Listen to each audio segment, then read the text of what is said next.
Jews, even though they have a point when it comes to the irrelevant majority, Jews only care about Jews. She's biased. Clearly. That's why she got a fucking attitude. Sorry. No intro, because we G'd up like that.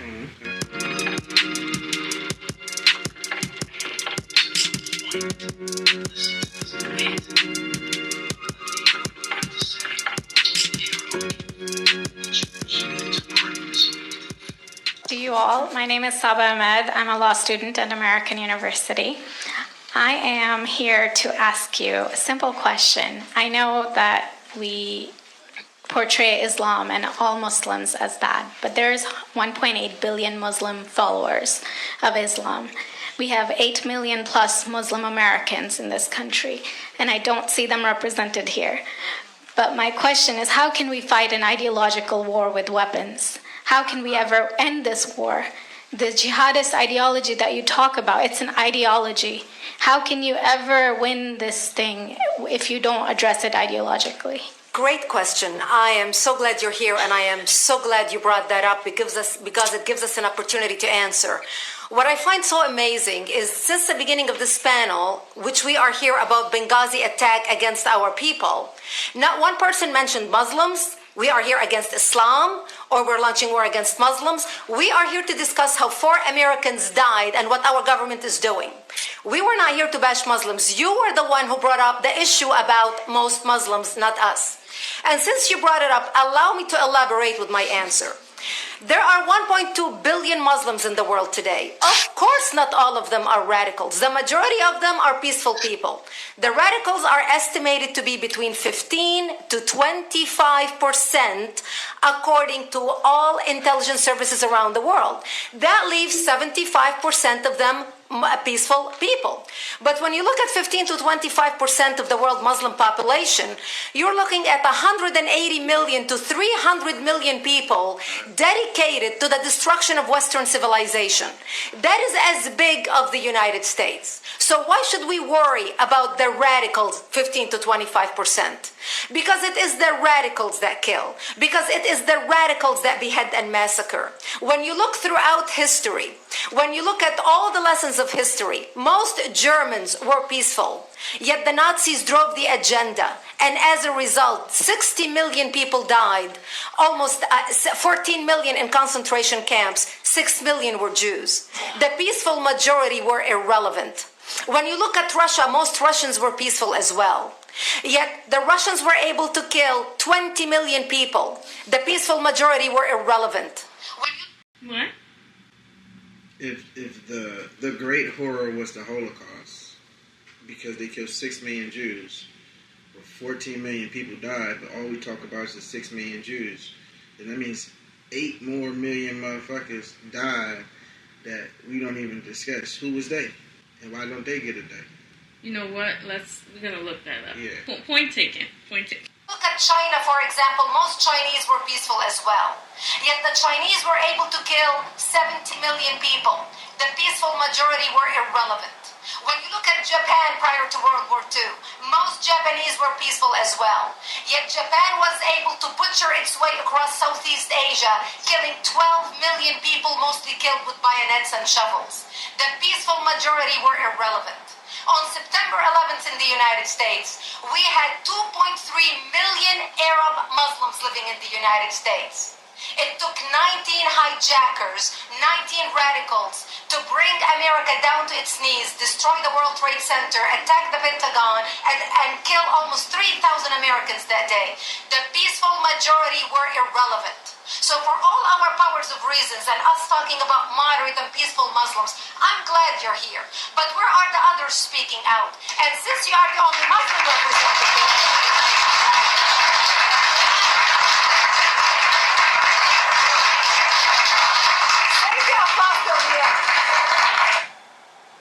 I want to know, who the fuck she thinks she talking to? What do you mean? Who she's talking to? She's talking to the lady. The lady didn't come out at her with no aggressive energy. She asked her a simple question, and it's okay. She didn't ask her directly, I don't think. But even if she did, She didn't come at her no type of way, but she coming at her with the black. Only thing she didn't do was roll her neck. And another thing is, that's the only thing she didn't do. Say your applause to the end. I'm still checking this bitch. You know what I'm saying? Like, what are we doing? That's crazy. But anyway. Okay, I'll save my response for when I've heard all of the information. Mm-hmm.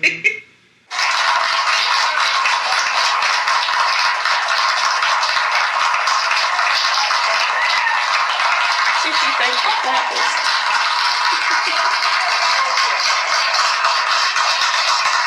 And since you're the only Muslim representative in here, you took the limelight instead of speaking about why our government, and I assume, are you an American? You're an American citizen. So as an American citizen, you sat in this room and instead of standing up and saying a question or asking something about our 4 Americans that died and what our government is doing to correct the problem, you stood there to make a point about peaceful, moderate Muslims. I wish you brought 10 with you to question about how we can hold our government responsible. It is time we take political correctness and throw it in the garbage where it belongs and stop calling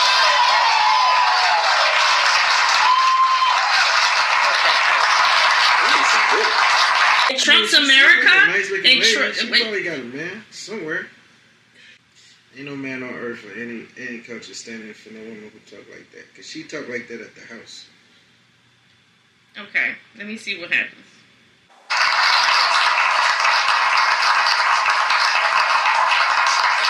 You can make that same point without all the attitudes. And there will be refreshments afterwards. Okay. Did you want to respond to the... White lady like, how am I follow that? I ain't got no attitude. Follow up, they could, yeah, go ahead. Can she respond? Comment. Thank you for your responses. And I do really hope that other Muslims will start showing up at these conservative forums. But, as a peaceful American Muslim, I would like to think that I'm not that irrelevant. I'm just a American, and I'm very deeply saddened about the lives that were lost in Libya. And I hope that we will find justice for their families. But I don't think that this war can ever be won by just the military. You have to you have to bring Muslims to the table to address this. I think everyone agrees that it can't be won just militarily, and I think that everyone has said that. Can you tell me who the head of the Muslim peace movement is? I guess it's me right now, so thank you. Okay, now the commentator here is a Zionist Jewish guy, so I don't want to commentate on him. Okay, so that's the end of the video. Yeah, that's the end of that video. Okay. That he was commenting on. Now, here's the thing. First of all, the issue for the reason why they were meeting is because 4 Americans died in an attack. That's the fact that 4 Americans died. What are they doing to protect Americans? Because they're American allies. So this is majorly politics, okay? Right. When it comes to foreign relations with America. Sure. That's simple. Don't get me wrong. I understand other people died, but this meeting was about what are we doing to ensure Americans do not die on our soil due to this infighting. Mm-hmm. That was the conversation. Okay. So I don't see where her question has a place in this conversation. I just don't see when you say attack the ideology is Americans don't die on foreign soil in countries we're allies with. That's the rule. What do you mean? So yes, now they got to talk about 4 Americans died, 2 out of 40,000. What are we doing? So the young lady's question has merit, just not in that place. But here's what I want to say about her question. Here's the problem that I have with individuals like her. Because she says she was American. I don't believe that. Americans have a certain attitude that don't match that. As an American, you want to know how they going to figure out their relationship with the entire Muslim world as an American? Truth be told, we don't give a fuck about that. But Americans don't care about their relationship with all the Muslims all over the world. We really don't care about that. Like, we don't. And even Muslims in America, they only care about the fact that Muslims are dying, and they got this sense that, well, those Muslims are innocent. But the Muslims that quote-unquote, killed themselves due to, suicide missions, they got an issue with that. So in respect to what American Muslims actually give a shit about, I don't see the relevance of her question. I don't care if she's in Palestine or in America. You're in the wrong place, stirring up the wrong conversation, because now it's not about full Americans. It's about your perception of the Muslim world with the state of Israel.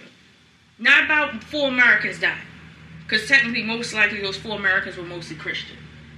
So, her question, I got a problem with that. But to the lady who responded to her, I actually agree.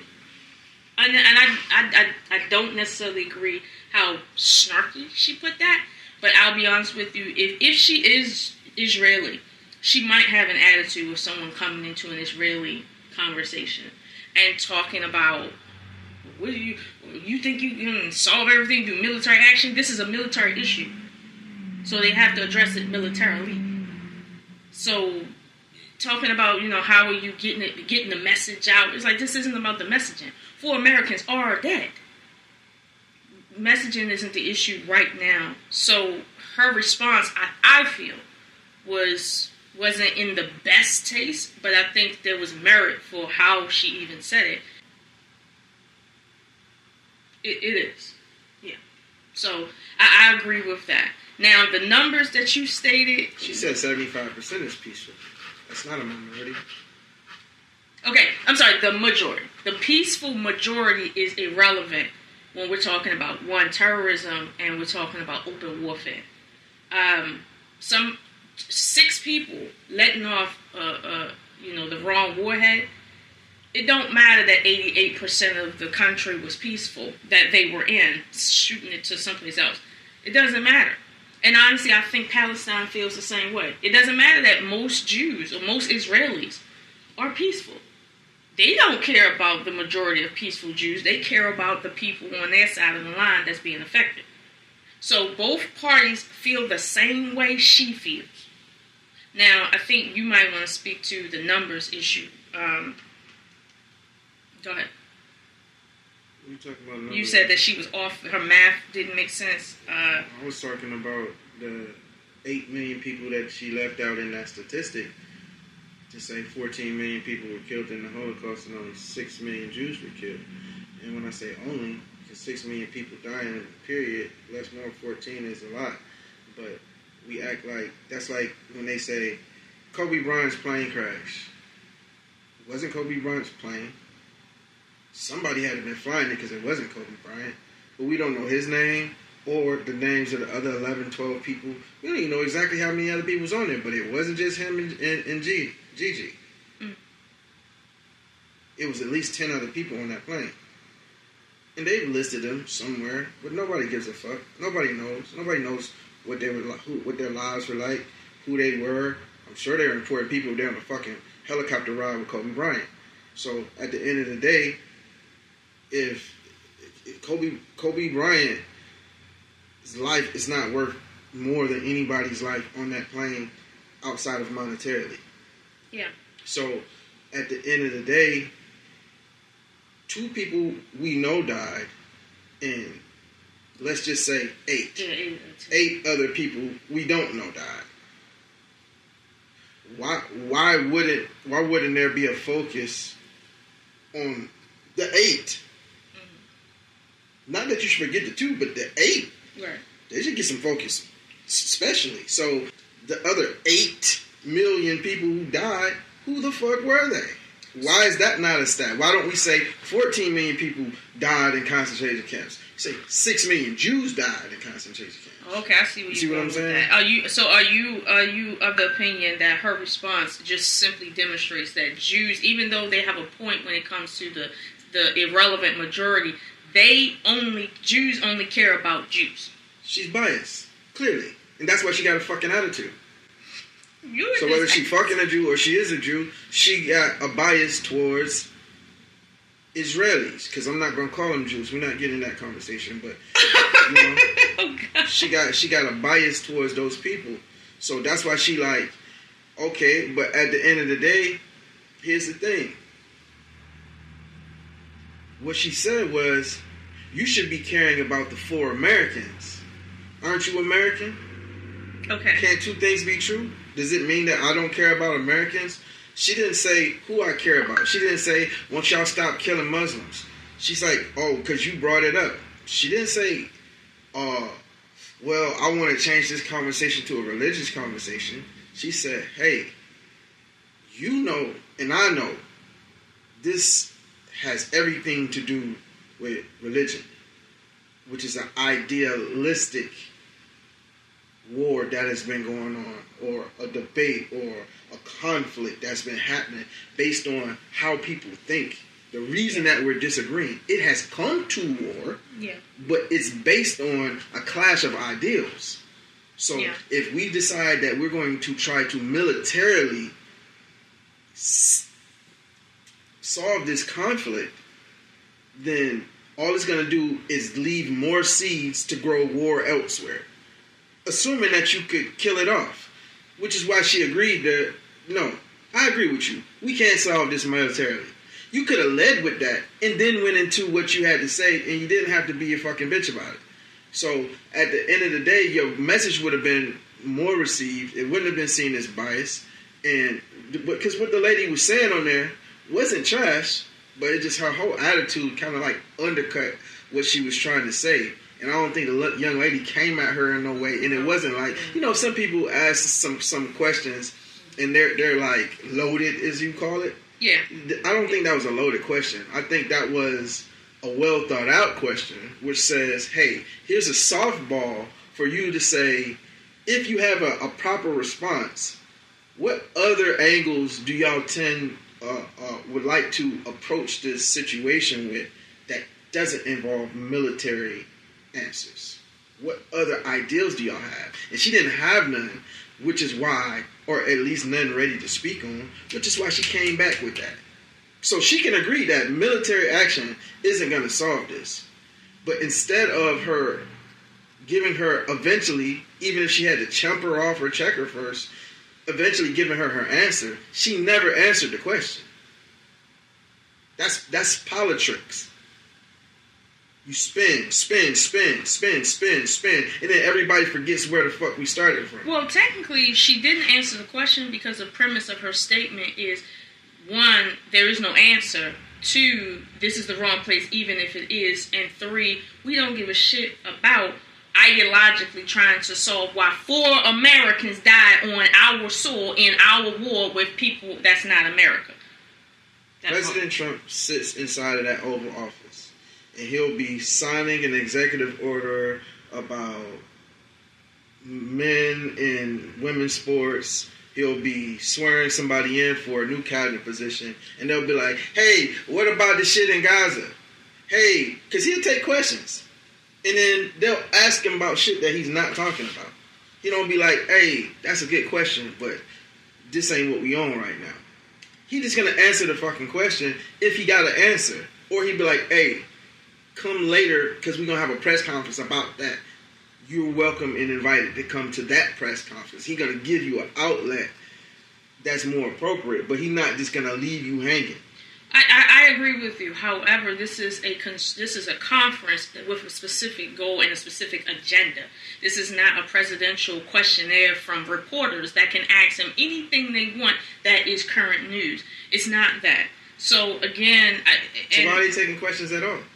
They're taking questions from the audience about what the agenda items are, and that happens. So what was that about? It was about the 4 Americans that died in the attack on their country. So what were they seeking? What was the? They were seeking. They were having discussions about their military actions as a response to the 4 Americans that passed in the bombing. So they were trying to figure out some more military options to what happened. But keep in mind, they're not at war with the Muslims in Iran. They're not at war with the Muslims in Russia. They're not at war with the Muslims in Egypt or the Muslims in America. I have to give her credit on that. She didn't bring up, that conference was not about Muslims. And like she said, you brought up, what are we going to do about the message to Muslims? What message to Muslims? They don't have no beef with Muslims. Well, here's the thing, right? Now, if that was me, you would have gotten on my ass. If you go to the American prison system, right? Okay. The majority of people in there are going to be Christian. You know why? No, I think they're all atheists. No, the majority of people are going to be Christian. The problem isn't the ideologies. The problem is the ideologies in that region. If we remove those 4 Americans, we ain't got shit to talk about. State of Israel should be the 51st state.